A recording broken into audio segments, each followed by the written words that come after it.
So this podcast is definitely going to be the hardest one I've ever done. I've done maybe 50 of these so far, and this one is definitely going to be tough.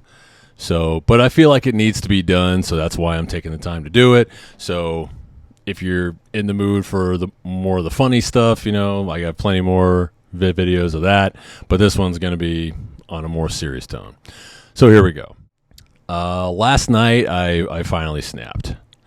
I snapped because there's something wrong with me, and I don't know what it is, but I'm a guy who doesn't like to take medication for anything, and I finally gave in and said, look, I need the fucking pills. Please give me the fucking pills.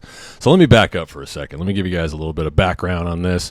Here's what happened. So I've been redlining, I would say. That's what I'm going to call it.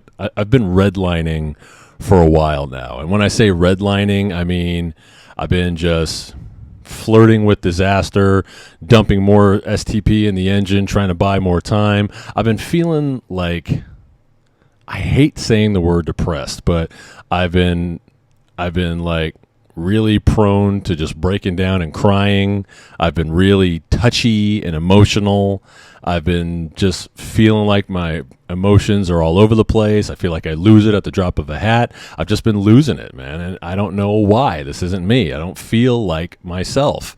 And anyway, like 4 months ago, I finally made the call to mental health after I broke down in the car. Like I was out trying to get my son a sports physical, and we went to 4 different places, and everybody said no, and I just started losing my mind, and I was just screaming, and I was angry, and I was punching things, and I was like, fuck, it's just, So I just finally lost it. I broke down, and my wife was sitting in the car with me, and I'm sitting there crying, and I'm like, I don't know what the fuck is wrong with me. This is crazy. I'm losing my fucking marbles, So I somehow made it to work that night, and the next day I called mental health and I said, listen, I need some help. I need a therapist. I need a counselor. I need something to get me through because I am carrying a whole bunch of shit with me out of the military and I don't want to do that. So I said, yeah, of course. They gave me a quick evaluation. Well, not quick, but, I filled out some forms. She asked me some questions and she gave me a referral for, to see a counselor. And I'll be the first to admit I'm not the greatest at following up on these things, and that's exactly what happened. I didn't follow up, but I started feeling better. A counselor had reached out to me, but I work nights, so it's like they were calling me while I was trying to sleep, so I put it off, and then I didn't call them back. But then I started feeling like okay again. I started feeling more and more like me again. So I was like, okay, workouts were going pretty good. Energy was coming back. Sleep was pretty good. I started feeling okay. Maybe I just had a little freak out. Maybe I just lost it for a minute, and maybe the pressure just got to me. Maybe that's all it was. Okay, so I'm doing fine, and I did fine for 4 or 5 months. I was doing okay, and then slowly but surely, I started redlining again. It started happening again, and so what happened this last time, actually yesterday. Again, it was a series of things. It was what I called a cascade. It was a cascade of events that finally led to me just finally snapping and breaking down and losing it. So I'm in the gym. I've been trying to get this time off so my wife and I can take our 10th anniversary vacation. We want to go on a vacation, and it's like and at work, they're busting my balls about, we don't have the manpower, and we don't have enough people, and you need to take less time off, or you need to move your time. I say, listen, man, we were supposed to take this cruise. We can't take it now because we can't find childcare. So I don't know what you want from me, man. I'm only in for another 3 months. Can you please just give me the time off that I asked for? I'm not taking terminal leave, so you're going to have me all the way through the holidays. You need to figure this out on your own. You can't depend on me for everything, So I'm like, you just need to back off and give me my space, okay? Give me the time off I asked for. So they're calling me, breaking my balls about that. This car I just bought, the stereo is broken and the dealership promised they'd fix it. Now I can't get them on the phone. So I'm calling and they're hanging up in my face, and I'm like, listen, you guys need to fix this shit. It's been 2 weeks and you guys haven't done anything yet. And they're giving me the runaround, and then I lose it and hang up on them. And then what else happened? So that all happens while I'm trying to get my workout on, and that's already depressing. So now I'm driving home. And I'm just, my heart is beating out of my chest, and my chest is in a knot, and I'm worked up and wound up, and I'm like, okay, this is not a good look. All it's going to take is one person to cut me off in traffic, and I'm going to be in fucking handcuffs. So while I'm in the car, don't text and drive, by the way, but I'm in the car, and I get on the phone to Deployment Health here at Balboa, and I'm on the phone, and this fucking lady answers the phone, and it's the same fucking lady, okay? She's got a really thick accent. I'm not making fun of people with accents, it's not about that, but she talks really, really fast, and she talks over you at every point you make. Now listen, I don't expect to get on medication that day. She's just a medical assistant, and she gets on the phone, and I'm like, hey, listen, I'm having a really hard time right now. Is the doctor in? Like, oh, she's in right now, but she's in with a patient. That's cool. Can you just write a note? She's already seen me before. I have a referral through her. Can you please write her a note? This is my name. This is my phone number. Can you please write her a note and tell her to call me back, or just tell her that I need the meds? Like, she offered me meds. Can you just tell her to put the meds in? And she's just given me 28 different ways on how this is not her problem and how she can't help. I don't understand that with people. This is what makes me the most angry of all. There is only one thing, in my opinion, that you can say that is truly, totally, 100% un-American. There's nothing we can do about that.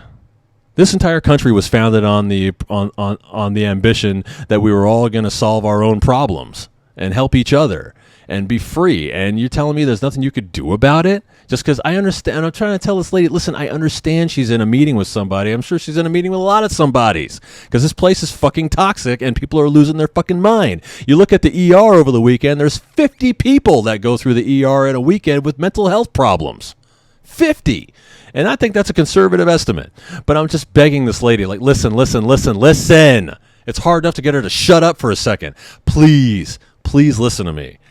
Just give her the note, okay? And she's still like, well, I don't know if I'm going to see her today, and I don't know, and she's a contractor, and I don't know if she's going to be in, and I don't know if I'm going to be able to see her, and I don't know. I mean, you would think that if someone is talking to you and they're obviously you're a little bit rattled, like, okay, well, maybe I need to make a special trip, make a note, slide it under her door, stick it to her door, something, so she knows that one of her patients is having a problem.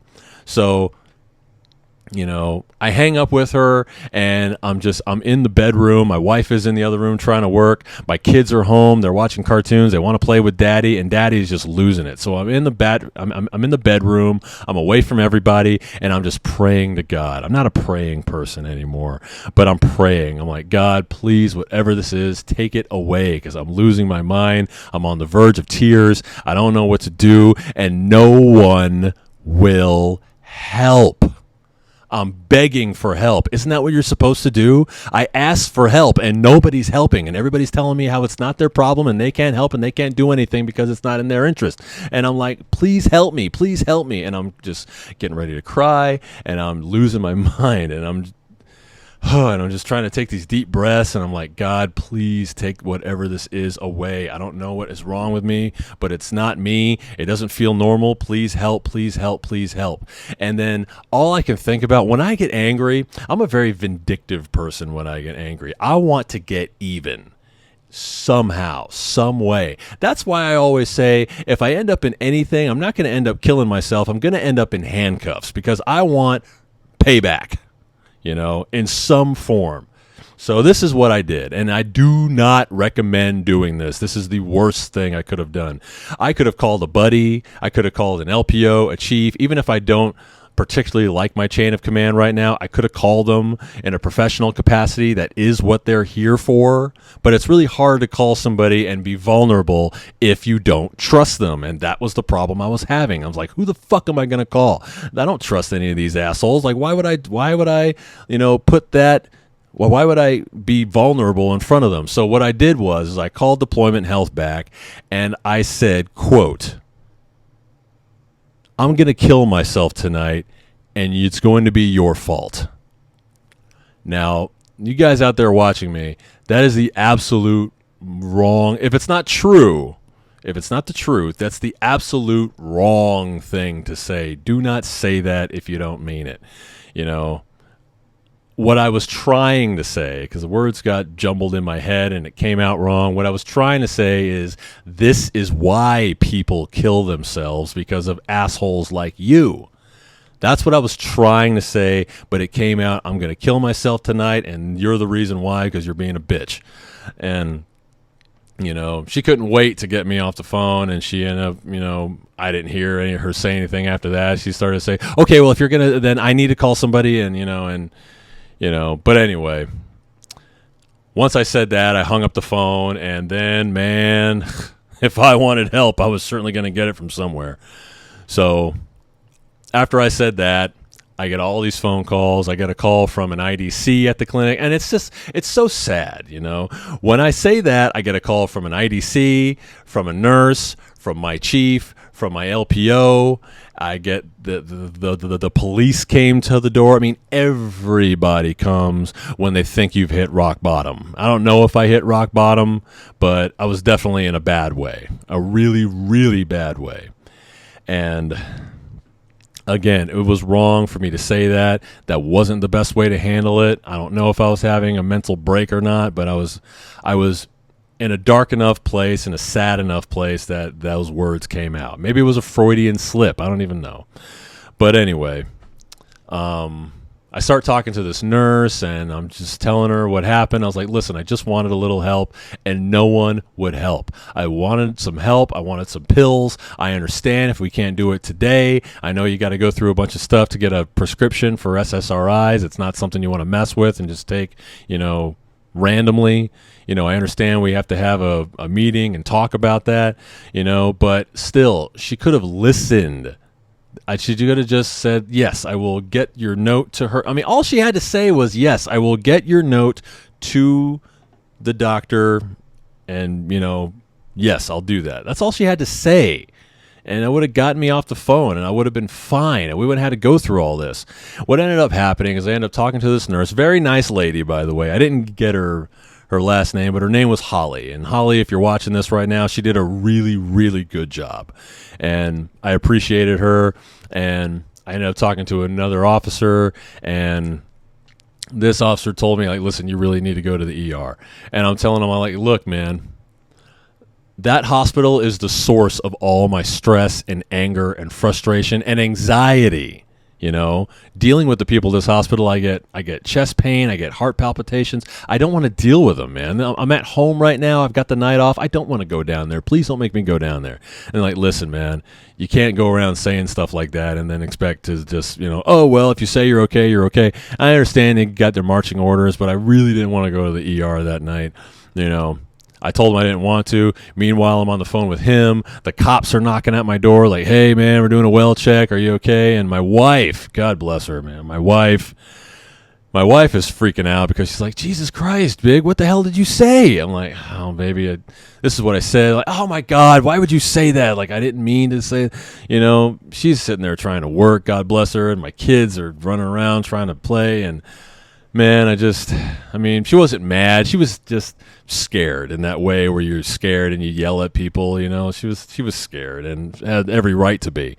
So begrudgingly, I get in some clothes and I drive myself to the ER, which I had to, that's the worst, man, because I had to basically get permission because, I got this doctor on the phone who's afraid that I'm going to go on a Chris Benoit style rampage and kill everybody. And, I had to let him talk to my wife and said, yes, he's fine to drive. This is what happened. He was upset and, he's not going to hurt himself. I believe he's okay. She had to get the cops to leave because they didn't leave. And I'm trying to tell him, like, listen, I'm okay. I'm about to go to the ER. I know that's what everybody wants. The cops wanted me to go with them to the ER. And I'm like, I'm not getting any cop cars. No, thank you. If there's, If there's one thing as a black person you don't do voluntarily, it is get into a police car. Fuck that. I'm not that crazy. So, long story short, I ended up in the ER.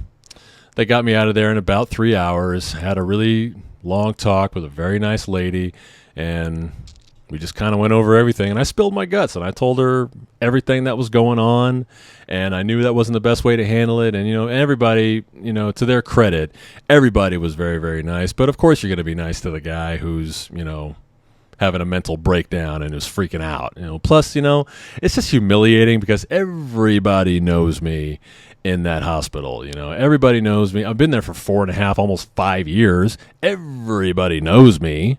Even the guys who was standing 1-to-1 with me, who was babysitting me, the guy who came and draw my blood, they all know me. Shout out to Sanchez and Ramirez, by the way. You guys were awesome. I really appreciate you. You guys brought my spirits up. But it's just a situation that nobody wants to be in. And, I like to think I'm pretty self-reliant. But that's why I'm making this video, man, because I kept stuffing it down and stuffing it down and stuffing it down, and it'll be okay. I just got to get through this week. That's what I kept doing. I kept moving the marker forward. Okay, let me get through this month. Let me get through, this next cycle. Let me get through this workout. Let me get through this. Let me get through that. But nothing's changing. I'm getting through these little milestones, these little markers, but then I just reset the marker.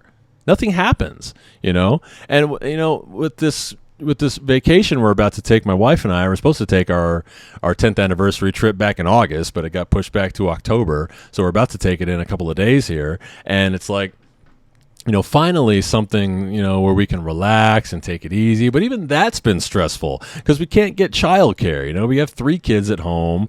2 of them are, 6 and 7. They're little kids. They need someone to watch them. And that's been a nightmare to try to find somebody to do that. It just seems like everywhere I turn, nobody wants to help. I mean, from the smallest thing, I can't even I went to Starbucks today. And, my wife likes to order ahead. She'll order ahead and they have it at the little shelf for you where you can just pick it up and go. Well, why is it that you get this big coffee drink and no straw?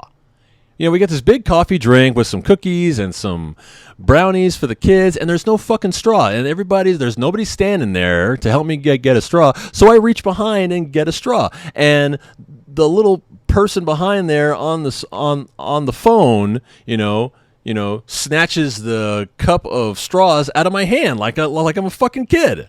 I'm like, well, why the fuck didn't you put one in the fucking bag in the first place? Just little shit like that. Just slowly chipping away at my fucking sanity, man. But listen, I just made this video tonight to tell you that, if it can happen to Big, it can happen to anybody. And I know if you're in the military, we hear this suicide awareness stuff all the time. We hear the 22 a day thing all the time, and we never think it can happen to us. Man, listen, I don't know if I hit rock bottom, but if I didn't, I don't know how much worse off I need to be to hit rock bottom. I don't feel like I would hurt myself. I definitely feel like I would hurt somebody else. Definitely some people around here that have pissed me off in the past. But at the end of the day, I just don't have it in me. I mean, I've had every opportunity to say stuff like, well, you know what, why don't we just go down to the parking lot or go down to the loading bay and we'll do it old school, But not that anybody would ever take me up on that because there are a bunch of fucking sissies around here. So, but I just don't have it in me to really hurt anybody. Not myself, not other people, It would take a lot for me to put my hands on somebody. I mean, a lot. It would have to be some really egregious thing, like you put your hands on my wife or my kids or my buddies, But nobody around here does that because everybody's a fucking chicken, so nobody's going to put their hands on anybody. But that's kind of the problem because I'm this big dude and everybody's afraid of, and everybody gets nervous when I raise my voice, and it's like, I got 2 strikes against me already. Well, it's like, how do you get your point across? I can't raise my voice. I can't get intense without somebody losing their shit. So, I can keep stuffing it down and stuffing it down and stuffing it down. And then before you know it, I got this like a fucking elephant is sitting on my chest. And my heart's beating out of my chest because I'm fucking so pissed off and I can't do anything about it. So, listen, man, if you guys are having these issues, fucking reach out to somebody, man. It doesn't even have to be, they don't even have to be on this side of the world. We're the Navy family. We're out, we're on every continent in the world. You could call an old buddy that you went to boot camp with. You can call an old friend that you went to training with. You can call an old buddy who's not even working that night. Maybe he's at home. Maybe it's 1 o'clock in the morning. I know for me, if I saw a phone call coming in at 1 o'clock in the morning from a buddy I hadn't spoken to in a while, I'd be like, that's weird. Let me see what he wants. I'd talk to him, and if he told me that he was having a fucking hard time like I was the other night, I'd at least talk to the guy, So, listen, man, take care of your fucking brain, take care of your health. We take so much time in the gym and stuff, taking care of our bodies. You got to take care of your fucking brain too, man. I don't know where I'm going with this video. I'm putting my little story out there because I feel like it needs to be said. If any of you guys are struggling with mental health or any of the things that I've described, if you feel like this kind of thing is happening to you, just know that you're not alone, man. You can hit me up on Instagram. You can hit me up on Facebook. If you're a friend of mine, you can call me or talk to somebody, man. Talk to your significant other. Talk to a buddy. Talk to a parent. Call the CO, man. That's what they're fucking there for. They might get pissed off that you jumped the chain of command, but they'd be more pissed off if you fucking died. Trust me. That shit's not cool. Before I let you guys go, man, I just want to acknowledge everybody who's helped me. The other night was pretty bad, but, the staff at the ER were very nice. My family, of course, the doctors from Deployment Health, the nurse from Deployment Health, everybody. If I forgot you, I apologize, but it's everybody I ran into that day. Thank you guys very much for being gentle, for being discreet. I was really worried about people, oh, isn't that big, man? What's his, what happened to him? I was worried about people talking behind my back, and, they might have said something, I don't know. But at the end of the day, what really matters is that, we get the help we need so we can continue to be productive people, because I have goals, you have goals. Nobody wants to check out early, whether it's in the ground or in handcuffs. Nobody wants to check out early. So for God's sake, if you need help, get it.